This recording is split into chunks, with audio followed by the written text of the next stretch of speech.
बिस्मिल्लाहिर्रहमानिर्रहीम। अस्सलामु अलैकुम नाज़रीन, प्रोग्राम सजाद मीर के साथ मैं हूँ आपके मेज़बान जवाद बाक़िर। नाज़रीन, इलेक्शन कमीशन पर बहुत से एतराज़ात हुकूमत की जानिब से उठाए गए, जहाँ पर उसे जानिबदार भी कहा गया कि ये जानिबदार इदारा बन चुका है। हालांकि अब देखना यह है कि एक आइनी इदारा है, उसको इस तरह के इल्ज़ामात के बाद आखिरकार वो जिन्होंने इल्ज़ामात लगाए हैं उन पर क्या कार्रवाई हो सकती है, एक ये चीज़। और दूसरी चीज़ है, जहां पर chief election commissioner Sikandar Sultan Raja की तैनाती के खिलाफ जो अपील की गई थी उसे मुस्तरद कर दिया गया है। 2 रुकनी बेंच ने वो समाअत की और उसने देखा तो उसके बाद उन्होंने कहा कि जो chief election commissioner retired civil servant है, इलेक्शन कमीशन में इस वक्त कोई जो हाजिर सर्विस वो जज नहीं है। ये अदालत के रिमार्क से इसी से आज गुफ्तगू का आगाज करेंगे। ये 2-3 पॉइंट्स हैं जिनसे आगाज करना चाह रहे हैं। हमारे साथ स्टूडियो में मौजूद हैं पाकिस्तान के नामवर दानिश्वर कालम नगार तज्ज़ियाकार सज्जाद मीर साहब। सज्जाद मीर साहब, कैसे देख रहे हैं, इलेक्शन कमीशन को मुतनाज़ बनाने की कोशिश की जा रही है या कि कुछ इनकी बातें हैं जिनको एतराज में लाया जा रहा है? असल में हमारे लोग जो हैं हद से तजावुज़ कर जाते हैं। हुकूमत का एक ख़ास रवैया है और वो जिसके पीछे पड़ती है तो फिर बहुत ऐलान करती है, आगे जाके करती है। डरने के स्टार्ट जो एक रवैया है वो अभी तक चलता जा रहा है। अब ये है कि इलेक्शन कमीशन से निडस्का पे जो शिकायत पैदा हुई उसका नतीजा ये है कि अब कोई जो बात मुंह में आती है, आज़म सवाती जिसको सुप्रीम कोर्ट ने तो पहले वजारत से हटा दिया था, वो आज़म सवाती ये कहते हैं कि पैसे लेके खा गए हैं। ये कोई करने की बात है? फिर उनकी कोई जो उनकी अपनी तौकीर है लोगों की नज़र में वो भी सबके सामने है, लेकिन ये कहना पैसे लेके खा गए हैं और इसको आग लगा देनी चाहिए। और ये फवाद चौधरी तो पोला सा मुंह बना के बहुत सी बातें ये कह जाते हैं। उन्होंने कहा जी छोड़ दें, और उनके तो नवाज शरीफ से भी ताल्लुकात है। पूछे ये तो खैर फैक्ट है। और ये कि वो पार्टी बने हुए हैं, तर्जमान बने हुए, स्पोक्समैन बने हुए। साबिक secretary election commission Kanwar Dilshad साहब ने हमें ज्वाइन किया जी। कंवर दिलशाद साहब हमारे साथ हैं जी, बहुत अच्छी बात है जी। उनसे ज्यादा इस मसले पे बहुत कम लोग जानते हैं, बिल्कुल ऐसी बात बता सकेंगे हमें जी। अस्सलाम वालेकुम कंवर साहब। वालेकुम अस्सलाम। क्या सूरत हाल है जनाब? ये जो सारा हो रहा है मामला, नोटिस भी जारी हो गए, अब वो हेयरिंग भी होगी, क्या इख्तियारात उनके सब हैं, किस तरफ सूरत हाल जाती दिखाई देती है आपको? सूरत हाल जनाब सज्जाद मीर साहब, आपने दोनों मिनिस्टरों के बारे में बड़े खूबसूरत तरीके का तज़किया कर दिया, बहुत अच्छा। आप मैं तीसरे वजीर के बारे में आपके खिदमत में पेश पहुंचाता हूँ कि जनाब ये chief election commissioner Sikandar Sultan Raja की रिकमेंडेशन जो थी वो शेख रशीद साहब ने की थी। जी जी जी। तो शेख रशीद साहब की जो कि उनकी वजारत में अपने सिकंदर सुल्तान राजा फेडरल सेक्रेटरी थे बराए रेलवे मिनिस्ट्री, तो उनकी जब रिटायरमेंट नजदीक आई तो शेख रशीद साहब ने खत लिखा प्राइम मिनिस्टर साहब को कि जनाब आप इनको एक्सटेंशन दे दें 2 साल की। तो इन जैसा काबिल तरीन, मेहनती, दयानतदार, जरूरतमंदार ब्यूरोक्रेट मैंने अपनी पूरी जिंदगी में नहीं देखा।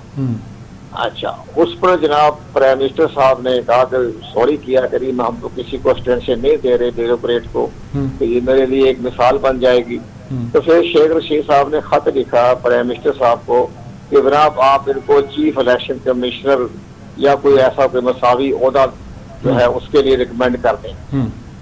तो फिर इनके खत की रोशनी में जो प्राइम मिनिस्टर साहब किसी को भी जानते, आमतौर पर किसी ब्यूरोक्रेसी के साथ उनका कोई ताल्लुक नहीं था, तो ब्यूरोक्रेट को तो आप भी वो किसी को नहीं जानते सिवाय आजम के। तो वो उन्होंने इसका नाम जो था वो इलेक्शन कमिश्नर के तौर पर इनको भेज दिया, लीडर ऑफ द अपोजिशन को।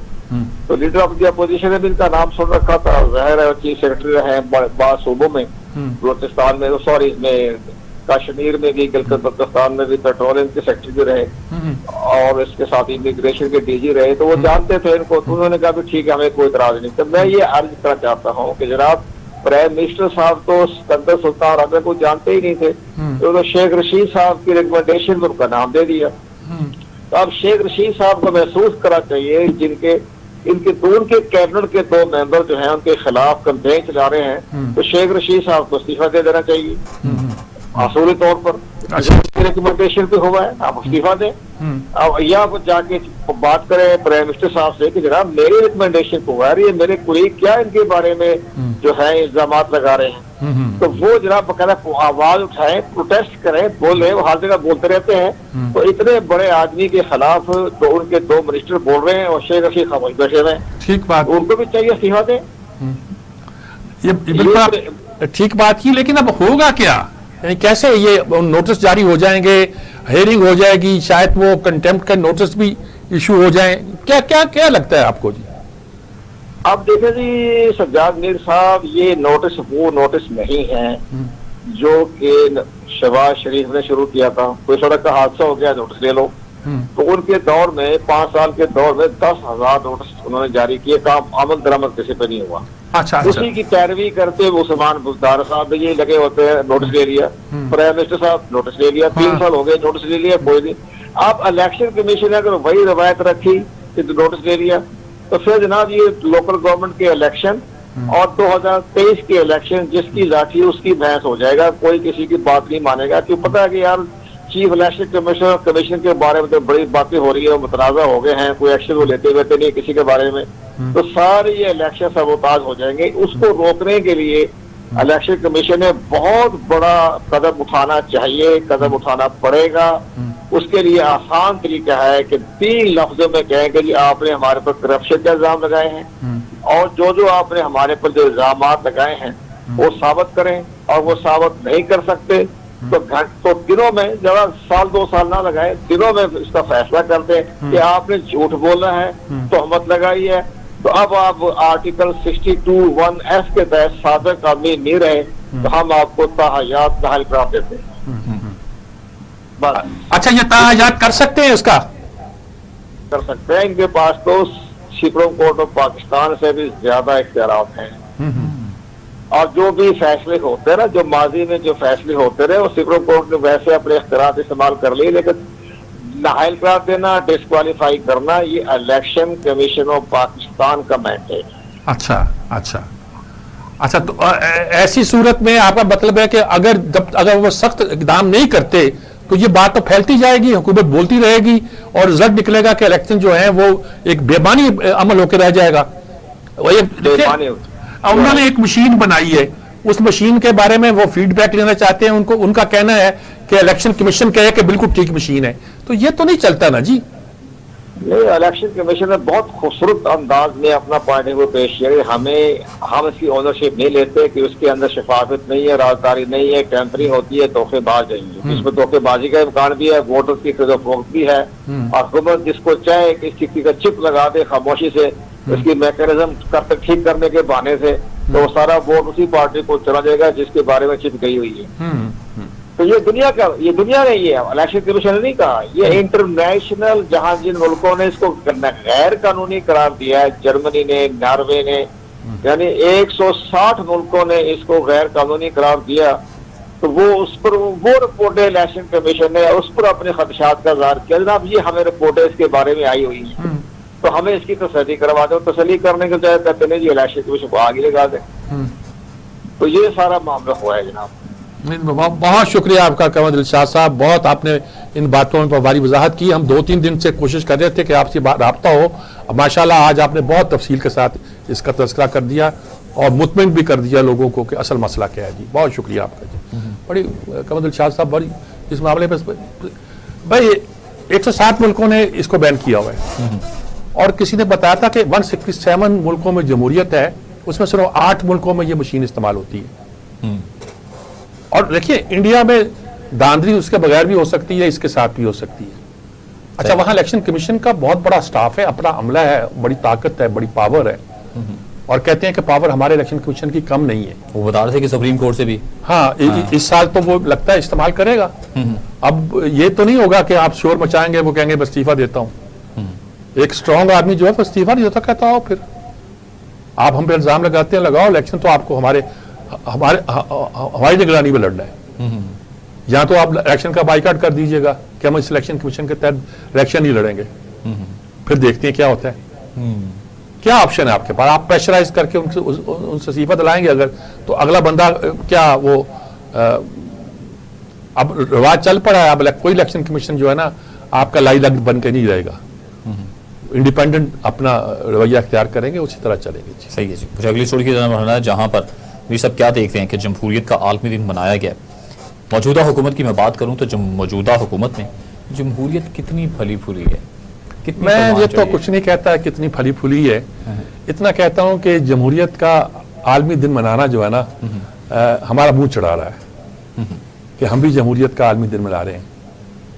ہم کہتے ہیں افغانستان میں ایک زمانے میں کہتے رہے ہیں لوگ کہ افغانستان میں جمہوریت تسلیم کر لی جائے, یعنی کہ امارات کی جو نظام لاتے ہیں وہ نہیں بلکہ جمہوری نظام, یعنی جو بون میں بیٹھ کے طے ہوا ہے نظام جس کے تحت یہ اشرف غنی صدر تھے اس کو تسلیم کر دیا جائے. ہم نے جمہوریت کا لفظ استعمال کرتے ہیں, باقی مذاق بنا رکھا ہے. دیکھیں بہت سی ہمارے ہاں ملک میں پارٹیاں ہیں جو جمہوریت کے لیے سٹرگل کرتی ہیں, بہت سے افراد ہیں جن کا نام اقتدار کے لیے نہیں جمہوریت کے لیے جانا سینئر جاتا ہے. تجزیہ کار افتخار احمد صاحب نے ہمیں جوائن افتخار احمد صاحب ہمارے ساتھ ہیں, چلے ماشاءاللہ ان سے پوچھتے ہیں. یہ تو تاسیسی رکن ہے ایک طرح کے پیپلز پارٹی کا جو بنیادی اجلاس ہوا تھا لاہور میں, یہ اس میں شامل تھے اور ایک سٹوڈنٹ کے طور پر یہ انہوں نے بہت سٹرگل کی ہے. ہم نظریاتی طور پر ایک دوسرے کے مخالف ہوں گے, لیکن اس بات کا میں قائل ہوں کہ افتخار احمد صاحب نے ہمیشہ جمہوریت کی خاطر ایک لمبی سٹرگل کی ہے اور یہ حصہ ہے ان کا, اس لیے میں بہت قدر کرتا ہوں ان کی ہمیشہ. آج میں ان سے پوچھتا ہوں. السلام علیکم افتخار صاحب. شکریہ پروفیسر صاحب, جو الفاظ آپ نے میرے لیے استعمال کیے. نہیں آپ اس کے حقدار ہیں جناب, میں نے کوئی غلط بات تو نہیں کی جی. شکریہ سر, شکریہ سر.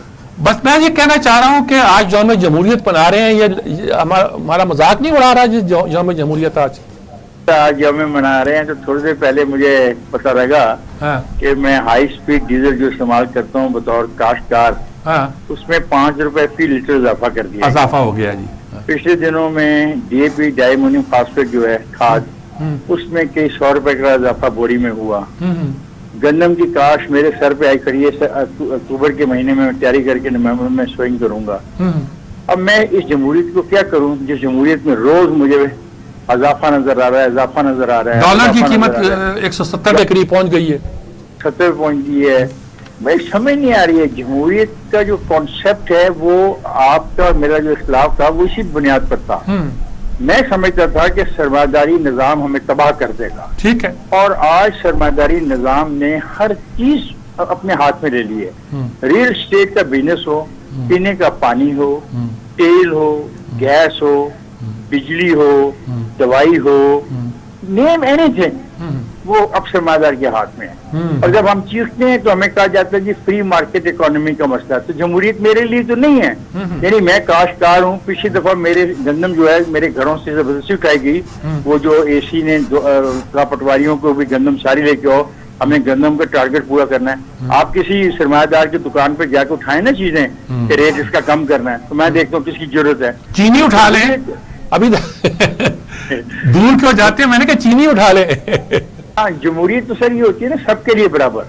جمہوریت ایک ایسا نظام ہے جس میں ان لوگوں کو اپنا دیکھنا پڑتا ہے کہ سب کو اکوموڈیٹ کرنا ہے. اس جمہوریت میں تو کہیں بھی نہیں ہوں فرینکلی, اور مجھے افسوس ہے کہ جس جمہوریت کے لیے میں کوشش کرتا رہا, جس جمہوریت کے لیے میرے جیسے لاکھوں انسانوں نے کوشش کی, وہ جمہوریت دور دور بھی نہیں ہے. اور اب یہ مجھے بتایا جا رہا ہے کہ جمہوریت آنے والی ہے, لاہور شہر کا ایک میئر ہوگا اور اس کو لوگ منتخب کریں گے. اور بھائی لاہور شہر کے اتنے قومی اسمبلی صوبائی اسمبلی میں جو پیسہ لگتا ہے, یہ تو پھر لاہور کا میئر تو وہی ہوگا. بالکل بالکل بالکل بالکل آپ ٹھیک کہہ رہے ہیں. تنویر نقوی جب پرویز مشرف کے لیے پروگرام بنا رہے تھے تو انہوں نے بھی یہی کہا تھا اس زمانے میں کراچی کا میئر منتخب ہوگا ڈائریکٹ. تو میں نے ان سے, اور تاکہ عام آدمی منتخب ہو سکے, میں نے ان سے کہا کہ آپ کیا کہہ رہے ہیں. 13 اس وقت ایم این اے تھے کراچی کے, اب تو خیر زیادہ ہیں, 13 ایم این اے تھے. میں نے کہا ایک ایم این اے منتخب ہونا جو ہے وہ کروڑوں روپے کا کام ہے.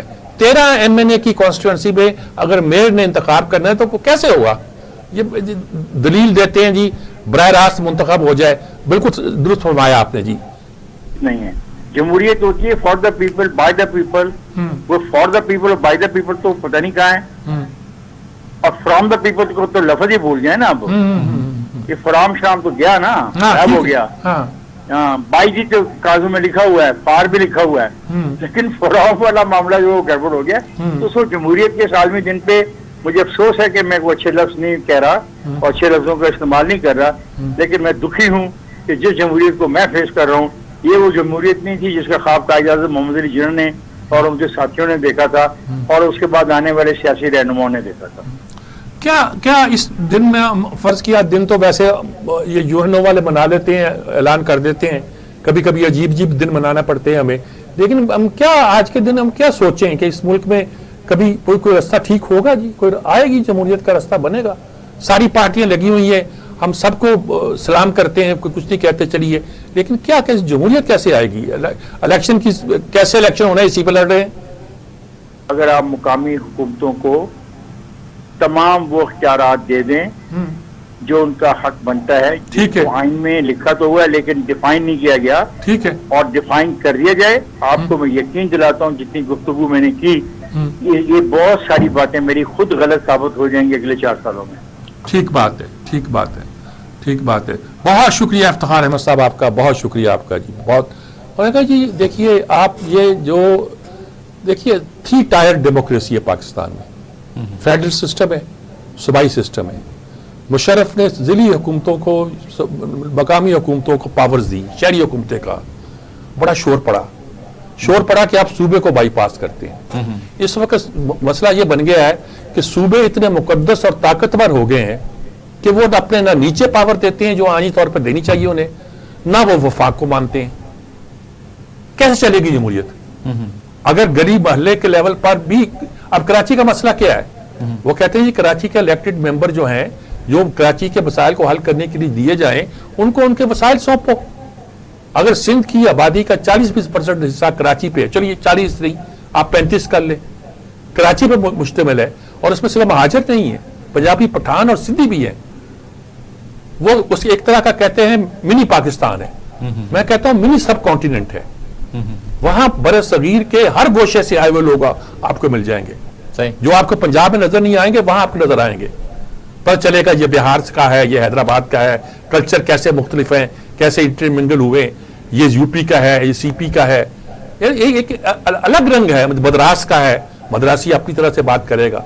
तो ये सारे रंग जो वहां इकट्ठे हो गए हैं सब कॉन्टिनेंट के, और जिसे हम मिनी पाकिस्तान इसलिए कहते हैं कि पाकिस्तान में जिसको कमाई करनी होती थी वो कराची चला जाता था और नौकरी उसको मिलती थी, बंदरगाह वहां थी, मजदूरों की वहां जरूरत पड़ती थी, शहर तामीर हो रहा था। पूरे पाकिस्तान का 62% कमर्शियल क्रेडिट जो था सन 92 के एक सर्वे के मुताबिक, के अंदाजे के मुताबिक, वो कराची पे इन्वेस्ट हुआ था। पूरे पाकिस्तान की लेबर का बड़ा हिस्सा वहां काम करता था। पूरे मुल्क ने मिलकर, बल्कि बड़े सगीर ने मिलकर उस शहर को बनाया था, लेकिन उसके हाथ में कुछ नहीं। वो सिंध के नाम पे अंदरून सिंध के लोग जो हैं, अब उसकी सेक्रेटरीट पे एक बंदा आपको नहीं मिलेगा जो बेसिकली कराचीआइट हो। अब जाते, मैंने आज नहीं 84 में गौस अली शाह से कहा, मैंने कहा कि आपके सेक्रेटरीट पे जब जाते हैं तो कोई बंदा उर्दू में बात नहीं करता। ये क्या कल्चर यहां आ गया? वो सटपटा से गए कि इतना खड़ी बात कह दी, एमकेएम हो रही थी। मैंने कहा ऐसे में एमकेएम नहीं उभरेगी तो क्या होगा? 84-85 में ही बढ़ रही थी ना जी। तो ये सारी सूरत हाल है जिसकी स्टडी करनी चाहिए। मकामी जमहूरियतों का निज़ाम जो है, अगर ये होता, आज जनूबी पंजाब की बात भी ना होती। सही। जनूबी पंजाब के मसाइल वहां बैठे हुए उनके मकामी इदारे, बल्दियाती इदारे तय कर रहे होते, तो वहां के लोगों को क्या पड़ी थी कि वो कहते हैं कि यहाँ एक एडिशनल सेक्रेटरी लाओ, यहाँ फलां करो, यहाँ एक बंदे चीफ सेक्रेटरी को बैठा। ये एक सारा एक ड्रामा है जो पॉलिटिशियन से और सूबों को मुकद्दस बना दिया। वज़ीर आला बलूचिस्तान के मुतालिक जी तहरीक अदम एतमाद आ रही है, क्या कहते हैं इसके मुतालिक? क्या जा रहे हैं? क्योंकि वो हर वज़ीर आला के खिलाफ मिड टर्म में एक तहरीक अदम एतमाद आती है। अच्छा, वैसे हमें मुमताज सहाफ़ी अमानुल्लाह शादिज़ई साहब, शादिज़ई साहब जनाब हमारे पुराने साथियों में से हैं, और इनकी बड़ी स्ट्रगल है, और बहुत स्ट्रगल है, यानी कि बड़ी मुश्किल हालात है बलूचिस्तान के। हम तो यहाँ बैठ के स्ट्रगल करते रहे और उस पर बड़ी नाज करते हैं, नाजा हैं, लेकिन इन्होंने वहाँ से बैठ के बड़ी स्ट्रगल की है। और ईरान के मामला पे बड़े बाखबर हैं ये, बलूचिस्तान की सूरत हाल पे बहुत ज़्यादा जानते हैं। बहुत दिनों के बाद मेरी उनसे बात हो रही है, अगरचे इनके मैसेज पैगामात रोज मिलते हैं हमें SMS के जरिए, बड़े मजे के होते हैं। जी अस्सलाम वालेकुम शादिज़ई साहब। वालेकुम। अच्छा, क्या सूरत हाल है बलूचिस्तान की सियासत की? वहाँ तो खैर पूरा सूबा ही जो है वो एक खास तरीके से चलाया जा रहा है, FC के पास है, जो भी है सूरत हाल है, लेकिन जब हर हुकूमत जमहूरी आती है उसके मिड में आके वज़ीर आला को बदलने की एक बात शुरू हो जाती है। अब क्या नक्शा है? ये तो इसमें 2 पहलू है। एक तो वज़ीर आला साहब जो है अपने वज़रा की बात मानते नहीं, सुनते नहीं, क्योंकि जाम है, आम है। इसको 6 महकमे इनके पास है, यानी 6 मशीर है और 6 महकमे, यानी महकमे अपने पास रखे हैं इन्होंने। इनको चाहिए था कि महकमे तकसीम करते, लेकिन महकमे अपने पास रखे। اس کی وجہ سے مشکلات پیدا ہو رہی ہیں بہت زیادہ. اور ایک طرف بجلی اختلاف ہے، ان کے خلاف جو ہے وہ عدم اعتماد ثابت ہے کہ محکمہ چراغ اپنے پاس ہے، پی این ڈی اپنے پاس ہے، کیو ڈی اپنے پاس ہے، این جی ڈی اپنے پاس ہے، بلدیات اپنے پاس ہے، ایکسائز اپنے پاس. 6 محکمے ہیں اور 6 مشیر ہیں. جو 6 مشیر ہے وہ باقاعدہ منتخب ہیں، ان کا حق بنتا ہے وہ بات کرنا چاہتے ہیں تو ہم وزیر جو بات نہیں کرنا چاہتے. اب یہ جو ہے ایک حزب اختلاف ہے. حزب اختلاف کا موقف یہ ہے کہ ہمارے علاقوں میں جو ہے وہ ہمارے مخالفین کو جو ہے ٹھیکے لے گئے. ان کا مسئلہ ٹھیکے کا ہے، لیکن اندر جو کشمکش ہے وہ ان کی اپنے وزراء کی کشمکش ہے کہ وزیر صاحب ان کی بات نہیں سنتے. تو ان کو بات سننا چاہیے تاکہ مطلب دوسری جو ہمارے صوبے کے ریکارڈ مطلب 80,000 جو ہے ریٹائر ملازمین ہیں. 80,000 ابھی ان کو جو ہے بینیفٹ فنڈ دینا ہے. ابھی 3 سال سے 4 سال سے پاس ہوئے قرارداد ایسا ہوا ہے، لیکن 80,000 ملازمین کو جو ہے بینیفٹ فنڈ نہیں دے رہے ابھی تک. آپ کئی لوگ اس میں مر گئے. 80,000 ملازمین گورنمنٹ پر کہا اس کا بھی انہوں نے 40 ارب واپس کیے ہیں اور 80,000 ملازمین جو ہے پریشان ہے، ریٹائر جو ہے ان کو بینیفٹ فنڈ نہیں مل رہا. تو یہ ایک لحاظ سے افراتفری بھی ہے. اور حزب اختلاف ہماری سب سے بڑی کمزوری ہے کہ حزب اختلاف جاندار نہیں ہے ہماری. ان کے وقت وہ علاقوں میں جو اسکیمات چاہتی ہے، حقیقی حزب اختلاف نہیں ہے، یہ جاندار جو ہے مضبوط ہیں. اچھا، ویسے عام طور پہ بلوچستان کی صورتحال کیا ہے؟ بہت دنوں کے بعد آپ سے بات ہو رہی ہے تو ذرا یہ بھی جان لیں کیا صورتحال بلوچستان کی؟ بلوچستان کی صورتحال تو کام انکار ہے، لیکن کچھ حصوں میں جو ہے ڈسٹربنس. ایک تو افغانستان کا مسئلہ تھا تو یہاں وہ مخالف تنظیمیں جو ہے انسرجنسی کرتی تھی تو کچھ واقعات ہو رہے ہیں. لیکن میرا خیال ہے کہ افغانستان جو اسٹیبل ہوگا یہ انسرجنسی اور یہ واقعات حادثات اور یہ حملے وغیرہ ہوتے ہیں یہ کم ہو جائیں گے. اور یہ ایک سچویشن ایسے پیسفل ہو رہی ہے بلوچستان کی. حالات بہتر ہوں گے، آپ کا خیال یہی ہے، تجزیہ یہی ہے؟ بہتر ہوں گے. بہت شکریہ آپ کا مولانا چادر زئی صاحب. بہت آپ نے بہت دنوں کے بعد آپ کو سنا اور بہت خوشی ہوئی. بہت انہوں نے بڑی مختصر سی بات کی لیکن ٹھیک کہا کہ وہاں اچھا اب یہ بلوچستان میں پرابلم پیدا ہوتا ہے. کیوں ہوتا ہے؟ ہر بندے کو اپنے علاقے کے ساتھ دیکھیے قبیلے والے لوگ ہیں، ٹرائبل سوسائٹی ہے، ہر جگہ لوگ ہیں. آپ ایک کا کام کرتے ہوئے کیا نہیں کرتے، ساری چیزیں آپ نے اپنے سینٹرلائز کر دی ہیں. اور جہاں قبائلی سسٹم ہو یعنی کہ جو پرانا تو وہاں تو آپ کو اختیارات بانٹنے پڑتے ہیں، لوگوں کو ملانا پڑتا ہے، ان کو ساتھ مخالفوں کو بھی لے کے چلنا پڑتا ہے. وہ آپ کر نہیں رہے تو وہ لوگ جو مخالف ہوتے ہیں کھڑے ہو جاتے ہیں. ہو سکتا ہے کہ دیکھیے جب نواز شریف کی حکومت تھی تو مڈ ٹرم میں آ کے وہ ثناء اللہ زہری نے کہا کہ جو معاہدہ تھا اس کے تحت ان کو دیا گیا. بالکل. اور ایک کنٹینیوٹی نہیں رہی جمہوریت کی. بلوچستان میں اگر جمہوریت کی کنٹینیوٹی رہے اور سچ مچ وہاں کے جو الیکٹڈ ممبر ہیں وہ اپنی مرضی پر ووٹ ڈال سکیں، سب سے بڑے المیہ تو یہ ہے نا جی. میرا خیال ہے کہ وہاں کے حالات بہت بہتر ہو سکتے ہیں. صحیح ہے جی. مجھے بریک پر جانا. بریک سے جب لوٹ کر آئیں گے تو ملک میں ڈالر کی مسلسل جو قدر میں اضافہ ہو رہا ہے، اونچی اڑان اور خاص طور پر حکومت کی جانب سے جو پیٹرول بم گرا دیا گیا ہے عوام پر، اس پر گفتگو کریں گے ایک مختصر سے وقفے کے بعد.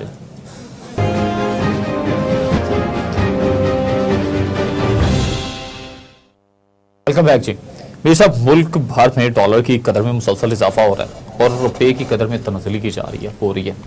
کیا دیکھ رہے ہیں؟ دیکھیں ہمارے جو وزیر خزانہ ہیں شوکت ترین صاحب جب یہ آئے تھے تو انہوں نے کہا کہ ڈالر کی قیمت بڑھا کر اور شرح سود میں اضافہ کر کے انہوں نے ملک کی معیشت کا ستیاناش کر دیا. یہی الفاظ بولے تھے آنے سے پہلے، 4 سنبھالنے سے پہلے. اور جب ڈالر کی قیمت ذرا پیچھے کم ہونی شروع 152 ہوئی تو انہوں نے کہا کہ ڈالر جو ہے وہ ہمارے دیکھو قدرتی طور پر کم ہو رہا ہے، ہماری معیشت بہتر ہو رہی ہے. ابھی انہی کے زمانے میں دیکھیے 13 روپے کے کتنے کی 15-16 روپے جو ڈالر جو ہے 52 سے اگر دیکھا جائے تو 19 روپے 18 روپے 19 روپے ڈالر 17 روپے 18 روپے 19 روپے ڈالر قیمت بڑھ گئی. ہمیں ممتاز اکانومسٹ ڈاکٹر شاہد حسن صدیقی صاحب نے جوائن کیا. ڈاکٹر شاہد حسن صدیقی صاحب ہمارے ساتھ ہیں، ان سے پوچھتے ہیں. السلام علیکم ڈاکٹر صاحب.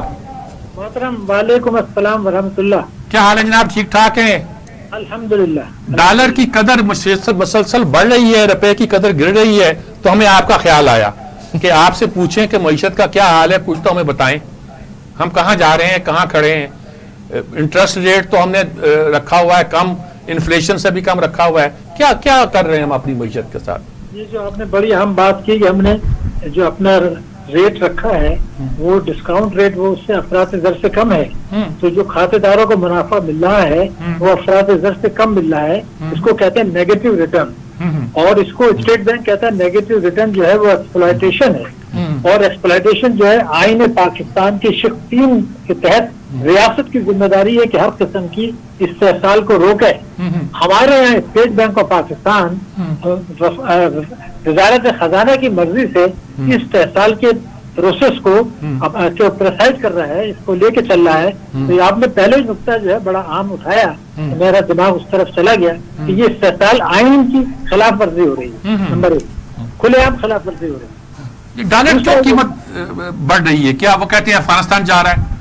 نہیں, کوئی افغانستان نہیں جا رہا ہے, اس لیے کہ افغانستان میں تو شروع ہے ابھی, یہ ہمارا 4 مہینے میں 16 روپے کم ہوا ہے. ہاں ٹھیک ہے, تو یہ افغانستان کا مسئلہ تو ابھی جو ہے وہ طالبان کے ٹیک اوور کے بعد ہے. دوسرا یہ تھا کہ یہ کیوں بھول رہے کہ 3 سال جو اس حکومت کے ہیں اس میں 45 روپے گرا ہے. اچھا, تو 45 روپے جو گرا ہے تو اس کی افغانستان کی وجہ سے گرا ہے یہ. اور یہ جو ابھی آپ یہ دیکھیے کہ یہ جو گرا ہے 45 روپیہ, اور یہ جو ابھی 4 مہینے میں یہ گر گیا اتنا زیادہ, یہ اس بات کا نیگیٹ کر رہا ہے کہ ہمارا جو ہے خرابی پچھلی حکومت کی تھی. ارے بھائی پچھلی حکومت کی تھی تو اب یہ جو 15 دن میں گرا ہے, یہ 4 مہینے میں گرا ہے, یہ کیوں گرا ہے؟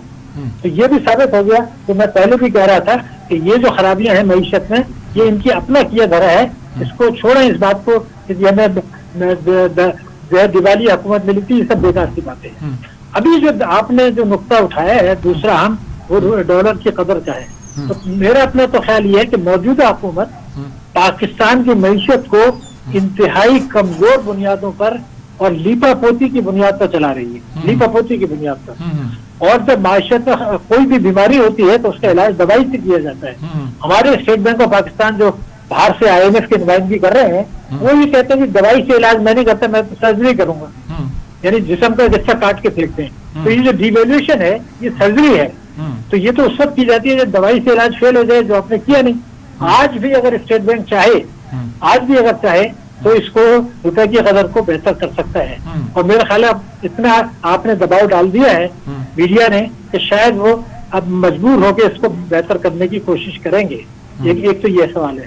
لیکن میں آپ کی توجہ جو دلانا چاہتا ہوں کہ جب آپ کے معاشی اشاریے خراب ہیں تو منطقی نتیجہ ہے کہ ڈالر مضبوط ہوگا, نہ ہو یا نہ ہو روپے گرے گا. اب میں اگر قرضوں کا آپ کو بتاؤں, حیرانگی کی بات ہے کہ 3 سال جو اس حکومت کے ہیں اس میں جو قرضے, مجموعی قرضے اور ذمہ داریاں بڑھی ہیں وہ ہے 18,000 ارب روپیہ. اس میں اضافہ ہوا ہے, ابھی 48,000 ارب روپے کے ہو گئے. مگر جو عام نقطہ ہے کہ 18,000 ارب کا اضافہ ہوا, لیکن آزادی کے 66 ایئرس کے بعد 30 جون 2013 کو ہمارے اوپر جو مجموعی قرضے تھے وہ 16,400 ارب کے تھے.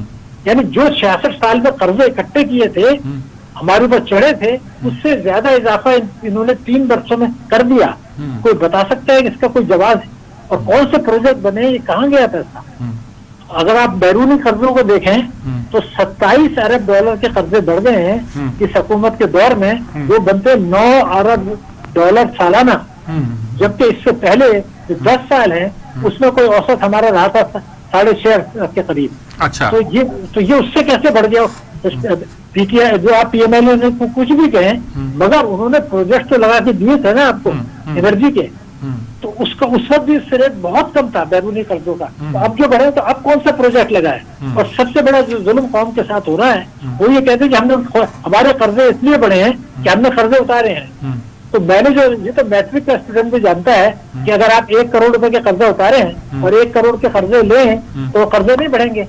قرضے جب بڑھتے ہیں جب 2 کروڑ کے قرضے لے کے 1 کروڑ کو اتارتے ہیں. تو میں تو یہ کہہ رہا ہوں 27 ارب ڈالر کے آپ کے قرضے بڑھے ہیں, 18,000 ارب ڈالر کے مجموعی قرضے اور ذمہ داریاں بڑھی ہیں. تو آپ کا اس کی وجہ کیا ہے؟ دھڑ امپورٹس ہو رہی ہے, جو ہے اسمگلنگ ہو رہی ہے, اور سرپرائزنگلی فورن ڈائریکٹ انویسٹمنٹ گر رہا ہے. یعنی 2018 میں جو فورن ڈائریکٹ انویسٹمنٹ آیا تھا, یہ مجموعی سرمایہ کاری آئی تھی, اس کے مقابلے میں ہمارا یہ گرا ہے. اس کا کیا جواز ہے؟ یہ تو کہتے ہیں کہ دنیا میں بہت ہمارا اعتماد بحال ہو گیا. 14 مہینے میں 38 ارب ڈالر کا تجارتی خسارہ ہو گیا. مگر جو سب سے بڑا ظلم ہے جس کو میں کہتا ہوں آگ سے کھیل رہے ہیں, آگ سے کھیل رہے ہیں, we are playing with fire. یعنی دنیا میں اسلامی جمہوریہ پاکستان 2 साल में वाहिद मुल्क है, कोई दुनिया की मिसाल नहीं दे सकते जिस मुल्क में रेमिटेंसेस ज्यादा हो और बरामदात कम हो। पाकिस्तान में भी कभी नहीं थी, अब से 3 साल पहले तक कभी भी नहीं थी, दुनिया में भी नहीं है। ये मुल्क है 2 साल में अजीब बात हुई है कि बरामदात के बजाय आप रेमिटेंसेस बढ़ा रहे हैं। तो रेमिटेंसेस क्यों बढ़ रही है वो भी मैं आपको बता दूं। ऐसा है कि स्टेट बैंक ने 3 वर्षों में 100 दफे लिखा है कि ये कारकुनों की, ये लेबर्स की तफसीलात है। अब कोई इनसे खुदा के गजब से डरे। कारकुन बेचारे जो है हमारे बड़े पाकिस्तान के असासे हैं, वो तो $500, $400, $600 भेजते हैं जो उनकी तनख्वाह है। ये जो बड़े बड़े रेमिटेंसेज आ रही हैं, ये आ रहे हैं इनकम टैक्स ऑर्डिनेंस 111(4) के तहत, यानी चोरी का पैसा यहाँ से हुंडी के जरिए बाहर जाता है, पाकिस्तान वापस आ जाता है रेमिटेंस के जरिए, ये सफेद हो जाता है, कौमी खजाने को इसमें कुछ नहीं मिला। और इनकम टैक्स ऑर्डिनेंस 111(4) के तहत न FIA पूछ सकता है, न ISI पूछ सकता है।